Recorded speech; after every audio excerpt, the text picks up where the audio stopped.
So Marc is from Tagliaferro and Lopresti to comment on some other, big broker, big problem, maybe news associated with more capital. What's going on?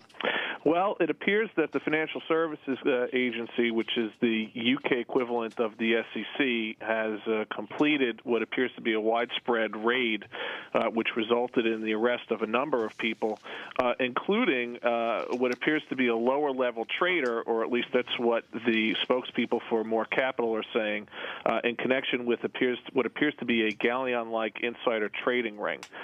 Details are only coming out, as we're sort of having this conversation. But this is keeping in kind with what the regulators both in the U.S. and internationally are doing as far as a crackdown on insider trading by hedge funds. It's interesting, a low-level execution trader, carrying off what Adam just said, you can find a lot of those at Big Broker too, but I don't know. I mean, what you don't know can kind of scare the living daylights out of you. I guess they've dismissed the gentleman first? It seems that way. One of the indications that we've seen so far is that he was placed on administrative leave, perhaps even prior to the arrests that took place today.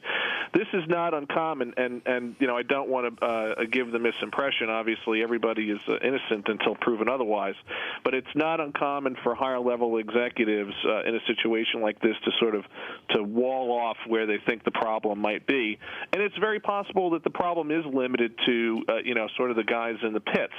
What's really interesting about this case, as far as I'm concerned, is that More Capital is one of the oldest industry participants in the business, with $15 billion under management, being the subject, if not one of the targets, of what is probably the most aggressive move by the UK regulators in the insider trading space, is making a very clear indication that nobody is immune from the crackdown that's going on, what is clearly going on now on a global scale on this type of activity.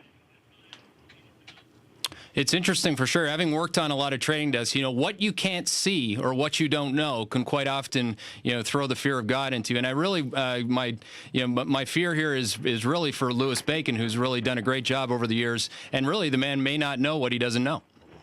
I think that's probably a fair guess, particularly as an entity like More Capital grows, as the various contingent parts of the entity have sort of their own operations and a life of their own.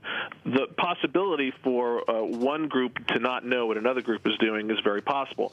This case, the Galleon case, and other ongoing investigations have certainly given everybody in the business a reason to take another look, a very careful look at their compliance procedures. Okay, Marc, we appreciate it, and thanks for breaking in.